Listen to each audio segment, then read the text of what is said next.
Shalom, bonjour. Soyez tous salués dans le puissant nom de notre Seigneur Jésus. Et comme je le dis toujours, le puissant nom de notre Seigneur Jésus. Pourquoi je le dis? Je le dis pourquoi? Parce que ce nom, c'est le seul nom qui sauve sur la terre. Il n'y a qu'au nom de Jésus que tous les genoux peuvent fléchir au ciel, sur la terre, sous la terre. Il n'y a qu'à ce nom. Et il n'y a qu'aussi à ce nom-là qu'on peut te sauver. Je t'en conjure devant Dieu et devant Jésus qui viendra juger les morts et les vivants.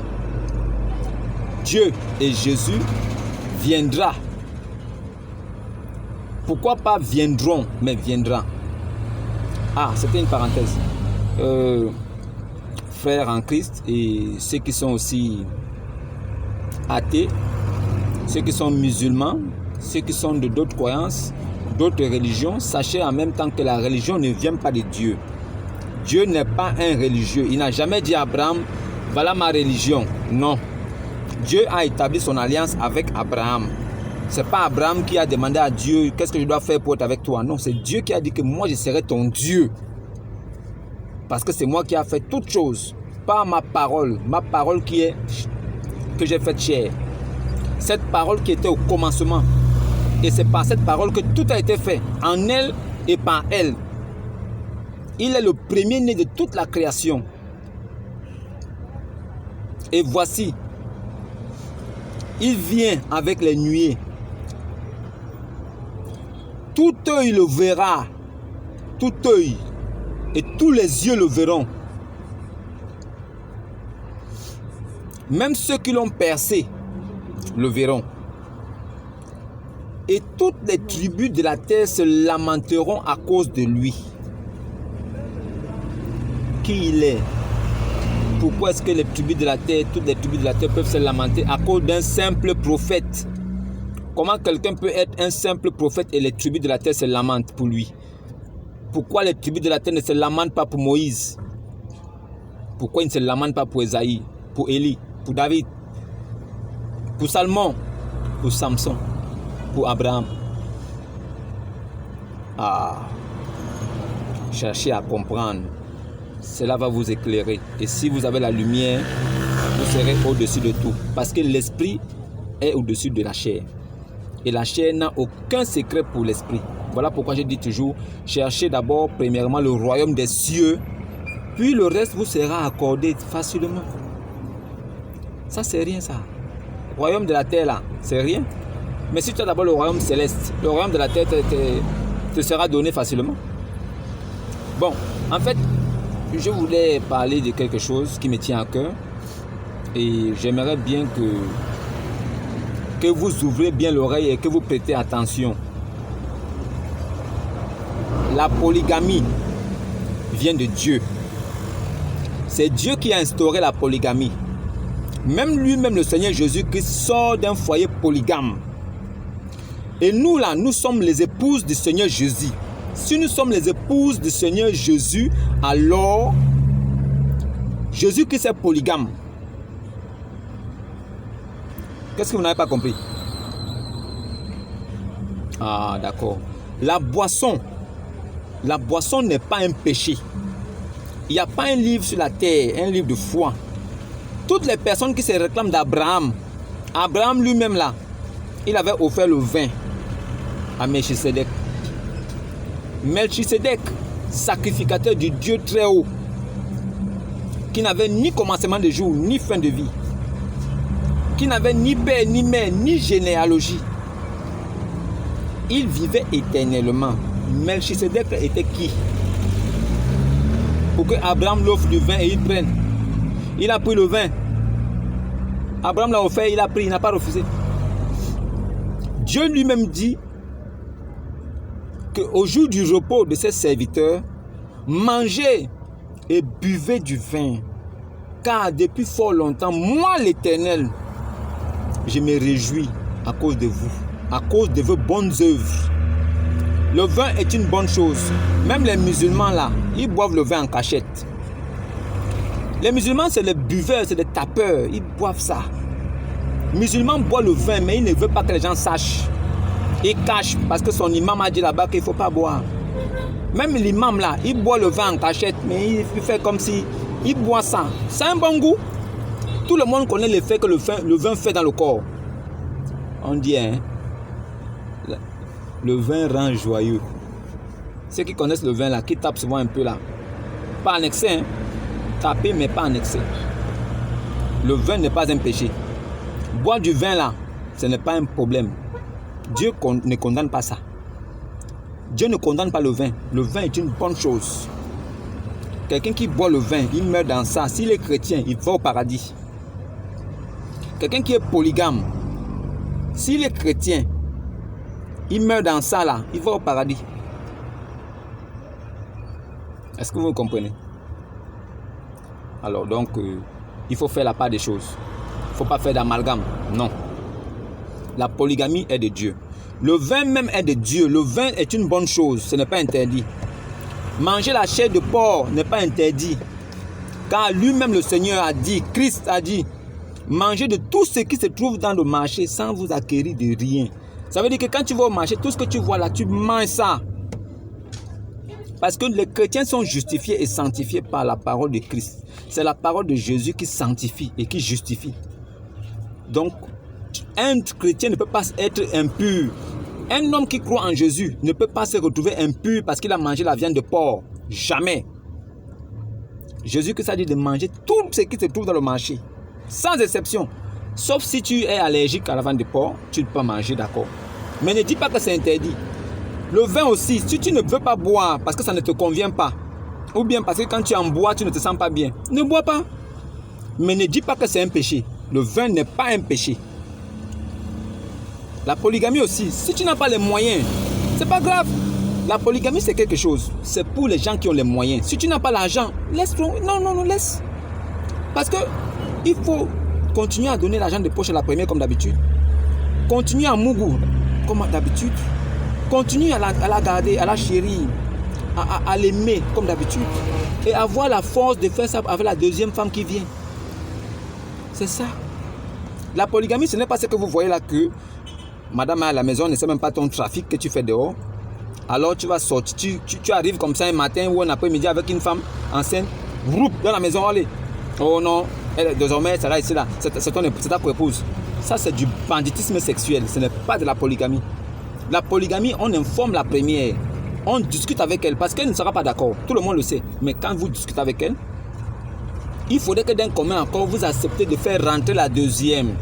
Parce qu'elle-même, la première, dit oui, c'est vrai. Mon mari, si je ne peux pas taper, au moins, tu auras quelque chose là à côté avec quoi tu pourras t'amuser pour compenser. Elle vient là, la deuxième vient là pour aider la première. Elle ne vient pas pour combattre la première. Elle ne vient pas pour chasser la première. Parce que ça là, c'est interdit par Dieu. Dieu interdit les hommes qui veulent répudier les femmes ou bien chasser la première femme parce qu'il a trouvé la deuxième. Dieu interdit ça. Tous les hommes qui font ça, c'est des maudits, des bâtards. Ils ne savent même pas ce qu'ils... C'est-à-dire ils ne connaissent pas Dieu. C'est compréhensif. S'ils ne connaissent pas Dieu, ils font ça, ça va. Mais quelqu'un qui connaît Dieu, qui a Christ en lui, l'esprit de Christ, il ne peut pas chasser la première femme pour prendre la deuxième. Qu'est-ce que la deuxième a de plus que la première? La première là, qu'est-ce qu'elle n'avait pas quand elle était jeune? Quand elle était bien bonne, qu'est-ce qu'elle n'avait pas?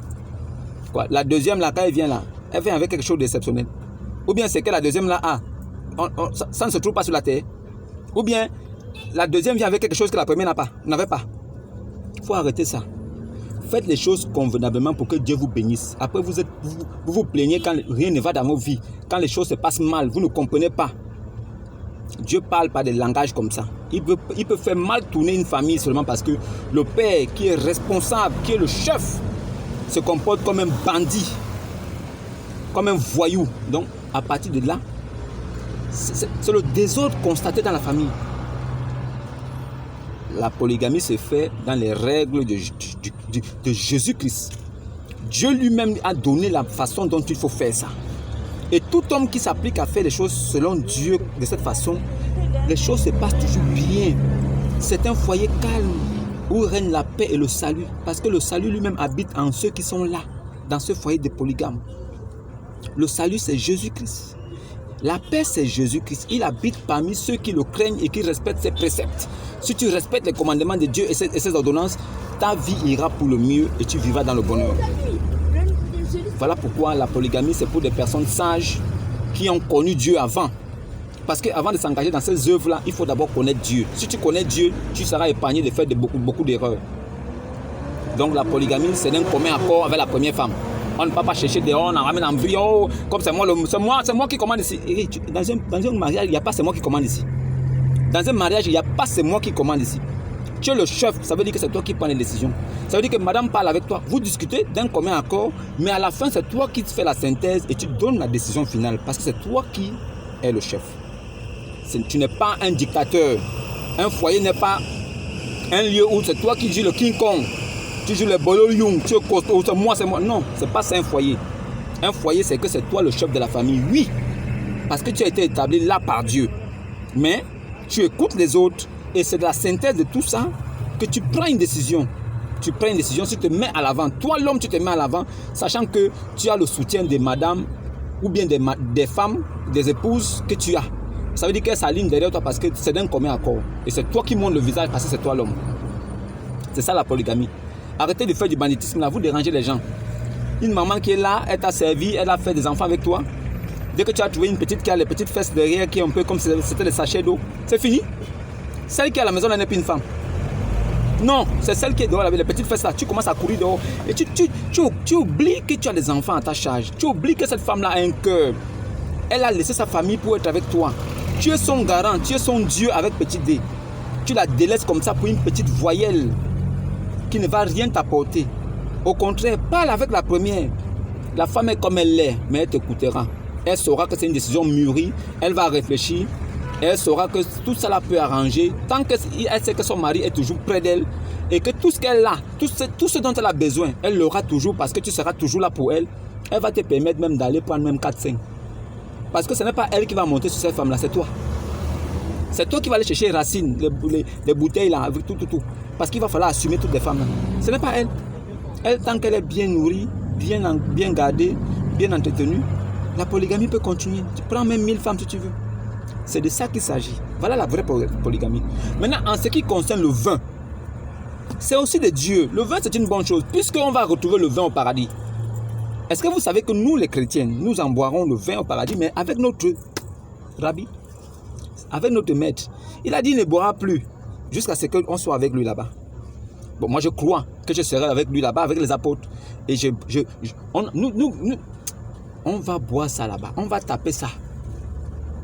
Même les musulmans là, au paradis là-bas, ils auront des rivières de vin. Ça veut dire qu'Allah a facilité tout. Là-bas, au lieu de chercher dans une bouteille pour boire, ils auront carrément rivière. Ça veut dire que tu viens seulement avec la cope, un gros gobelet comme ça. Wow. Glou, glou, glou, glou. Donc, quelqu'un ne peut pas s'approcher de moi là, il me dit non. Tu as dit que le vin c'est quoi? Le vin c'est une bonne chose, même pour les musulmans. Allah dit dans le Coran, oh, croyants, entre parenthèses musulmans, n'approchez pas de la salade quand vous êtes ivre. Il n'a pas dit n'approchez pas de la salade quand vous avez touché à l'alcool. C'est différent. N'approchez pas du vin quand vous êtes bourré. C'est ce qu'il veut dire. N'approchez pas du vin quand vous êtes saoulé. Si vous avez bu du vin et vous êtes saoulé, ne venez pas prier. N'approchez pas de la salade quand vous avez bu et que vous êtes bourré, vous chancelez comme ça, non. Mais si vous avez bu un peu et que c'est de façon raisonnable, vous avez toute votre tête, vous raisonnez, vous pouvez aller prier. Parce qu'en ce moment, vous pourriez dire des choses sensées. Allah dit ça parce qu'il sait que quand tu es tapé, tu vas venir, tu vas commencer à déranger. Il sait ça. Voilà pourquoi il a dit que n'approchez pas quand vous êtes ivre. Il y a une différence entre l'ivresse et la consommation. Quelqu'un qui consomme de l'eau et qui ne boit pas en excès, il en consomme, c'est logique. Quelqu'un qui boit du vin et l'autre qui en consomme en excès, il y a une différence. Donc ne mélangez pas, ne faites pas l'amalgame. Boire du vin n'est pas un problème. C'est celui qui en boit trop qui fait de ça un problème dans sa vie. Ça veut dire qu'il va devenir ridicule. Le ridicule va rentrer dans sa vie parce qu'il a consommé de façon abusive. Le vin est une bonne chose. Et toutes les religieux qui se réclament d'Abraham là, même dans leur livre de foi là, on dit que le vin c'est une bonne chose. Donc ils peuvent boire. Ça ne va pas aller quelque part. Et Allah va même apprécier. Allah apprécie ceux qui boivent le vin, mais qui ne sont pas bourrés. Si tu bois le vin et que tu n'es pas bourré, Allah te dit viens prier. Mais si tu bois le vin et que tu es brillé, Allah dit va d'abord te reposer, tu attends que ça passe, après tu reviens. Le vin n'est pas un péché. Je pense que j'ai été un peu clair sur ces deux points. Et je vais terminer avec le troisième point qui est le mariage. Le mariage, selon Dieu, c'est l'acte sexuel. Si un homme couche avec une vierge qui n'est point fiancée, il payera sa dot. En fait, le mariage, c'est pour les femmes vierges. Si tu es vierge, tu peux parler de mariage.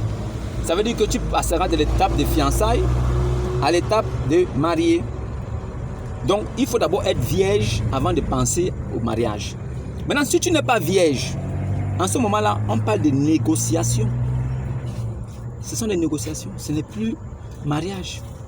Parce que ton mari, c'est le premier homme avec qui tu es sorti. L'homme qui a pris ta virginité là, c'est lui qui est ton mari.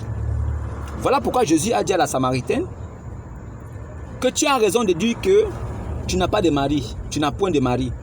Parce que même celui que tu as eu 5 maris, même celui avec qui tu es là, tu as connu 5 hommes. Même celui avec qui tu es là n'est pas ton mari. Ton mari est le premier avec qui tu as couché là. L'homme qui prend ta virginité là, c'est lui ton mari, selon Dieu. Et maintenant, vous péchez comment? Quand il prend ta virginité là, toi tu continues maintenant à aller taper avec les autres après. Tu te dis que oh non, c'est fini entre nous, c'était mon copain. C'était ton copain dans la chair devant les hommes. Mais devant Dieu là, c'est un mariage qui est consommé. Dieu sait que c'est ton mari là-bas. Donc, réfléchissez bien là. Vous les filles qui avez donné votre virginité à un homme, après vous êtes partis ailleurs là, ça veut dire que vous êtes déshonorés. Vous êtes des femmes infidèles. Ça veut dire que votre homme vous a connu, au lieu de rester avec lui, malgré tout ce qu'il fait, vous êtes partis ailleurs. Ça veut dire qu'il est encore vivant, mais vous tapez encore. C'est ça que Dieu appelle adultère. Donc, toutes les femmes qui ont eu des hommes avec qui elles ont perdu leur virginité, qu'elles sachent que leur mari là, c'est le premier avec qui elle est sortie. Voilà, le mariage, c'est le rapport sexuel entre l'homme et la femme. C'est ça le mariage. Vraiment, j'espère que je vous ai éclairé aujourd'hui. N'hésitez pas à poser des questions. Il y aura des réponses pour tout le monde. Et les réponses que je vous donnerai sortiront de la Bible, des Saintes Écritures, de la parole de Dieu, pas de ma tête.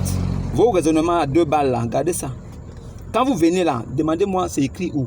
Je vais vous sortir les versets, vous allez aller regarder.